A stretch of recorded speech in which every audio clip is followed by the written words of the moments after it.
breakups. They suck. Unless of course you leave the relationship with a $7.2 million payout. Welcome to Give It Thought, I'm Jake, and while this gaming industry breakup isn't on the level with, say, Peach and Mario, it is unfortunate for another set of platformers in Limbo and Inside. That's right, the duo that led the development studio PlayDead have called it quits, and one of them has left to look for work elsewhere. Although, I'd say he has quite the financial cushion in case he wants to just clown around for a while. So let's jump right in and see what led to this unfortunate split between one of the most critically acclaimed indie studios in the industry. PlayDead, who are best known for their two kinda spooky, mainly black and white color motif games Inside and Limbo, was co-founded by partners Dino Patti and Arndt Jensen. And if those names have some specialized Danish pronunciation, I'm sorry if I'm missing it. But those two founded the studio, which is based in Denmark's capital city of Copenhagen, all the way back in 2006, which is over 10 years ago now, believe it or not.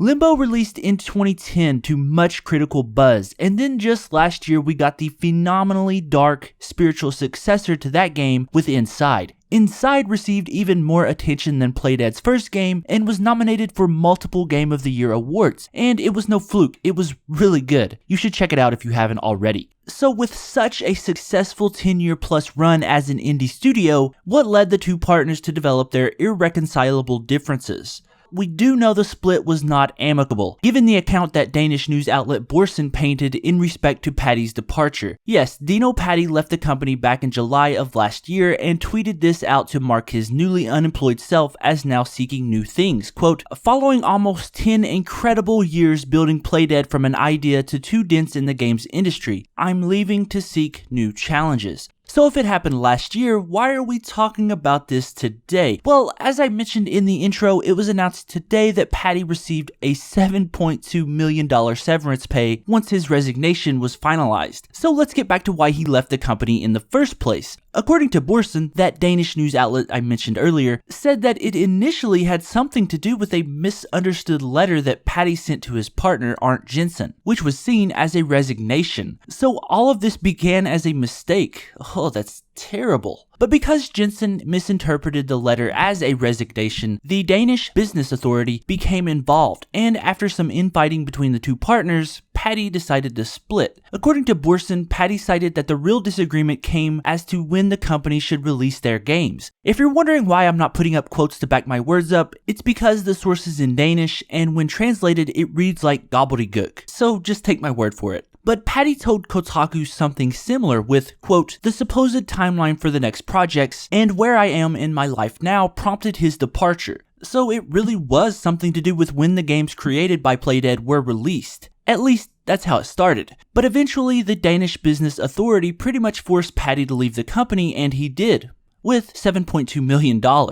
Even though the departure for Patti wasn't the best of terms with he and his partner, Patti has been pretty cordial when talking about him with the media. He told Kotaku, quote, "Arndt has been a really good friend and business partner for many years, and I think he's one of the best game directors in the world." So Patti still respects his former partner and thinks he is good at his job. At first I thought, man, this guy is a saint. But then I remembered the small fortune he left with, so I would probably be pretty saint-like too. Stories like this are always upsetting, and I don't like reporting on them really. It seems crazy the places money can take you, and it is even crazier the things it will make you do. These two were, by all accounts, good friends before they started the now indie giant that is PlayDead. It is a weird world when that kind of business gets in the way of friendship. A business that was built upon friendship and people playing games together. All that said, I have no idea what kind of people these two are, and it could have been awful working with either one of them. And I just wanted to catch everyone up on the fact that an ex-PlayDead developer just left the company carrying over his weight in gold. So what did you think about this? Do you see this as a good thing for the company overall, shedding weight and all that? Or do you think, going forward, PlayDead will be handicapped in some way without the partnership that created the initial vision for the studio? Be sure to give me any and all of your thoughts down below. And I think that's where I'm going to end things today. If you enjoyed this video, you know what you have to do. Hit that like button, subscribe if you're new here, and make sure you follow me on Twitter at GiveItThought1. Thank you so much for watching, and remember, give thought to everything.